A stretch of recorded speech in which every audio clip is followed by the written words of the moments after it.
Let me show you all camera settings available on POCO X8 Pro. So in order to find camera settings, of course, we need to tap on this arrow at the top of the screen, or you can swipe down on the camera preview. And there we go, over here we have settings. We have three categories: photo, video, and general. In the photo category, we have watermark settings, so you can easily enable or disable photo watermarks. You can also find many different options, of course, and you can customize them. Depending on the watermark itself, you will find different options that you can customize for the watermark. Besides that, we have AI recommendations section, where we can find automatic night mode, QR code scanner, and notifications about orientation. We can also choose the main camera default focal distance. We have two options, 26 and 35mm. We can also go to image format in order to choose the format for our photos, so we can choose JPG or HEIF format. Over here we also have the picture quality, which by default is set to high, but if for some reason you want to decrease the picture quality, you can do so over here. We have metering preference, so we have face and average option. Both of these also have a small description in case you need it. And there is also selfie settings, where we can find the mirror effect for the selfie camera or front camera, and also we can remove moles when skin smoothing effects are used.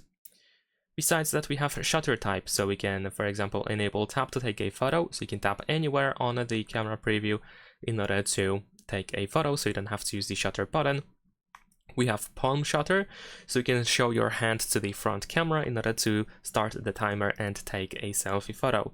We also have the audio option, or audio command, so if you say cheese out loud, then the camera is going to take a photo for you. And additional shutter, which is also presented over here.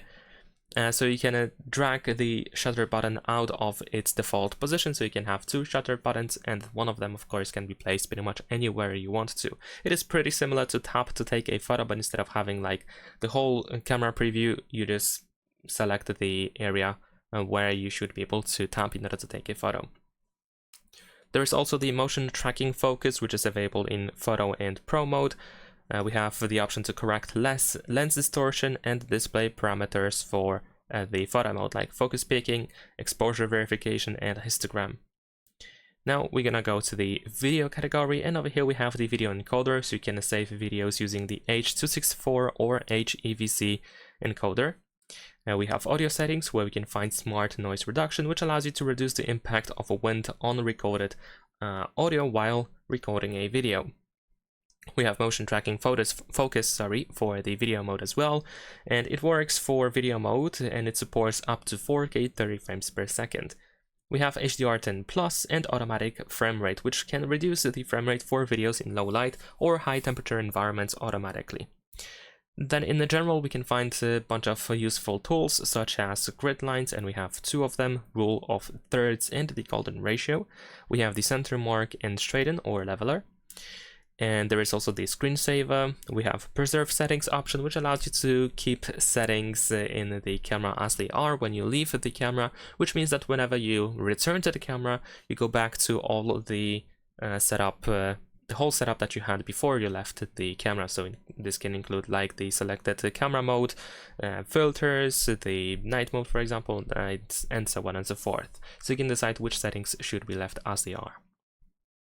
We have a feature layout, which allows you to adjust all of these different camera modes that we have available on this bar above the shutter button. So you can decide which camera modes should be easily accessible like that, or which ones should be hidden behind that additional menu.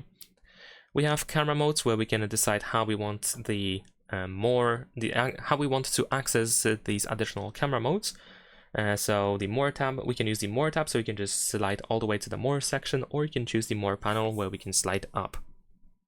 Then we have the camera UI color, so you can choose the yellow accent. Well, we can change the yellow accent to any other color that you can find in here. So if you want to, you can make it, for example, green if you want to. There is also the shutter sound section, where we can choose the sound that the phone should make when you take a photo. And the shutter sound switcher itself, which allows you to, for example, mute the camera sound completely. We have volume buttons function, so you can decide what should happen when you use volume buttons.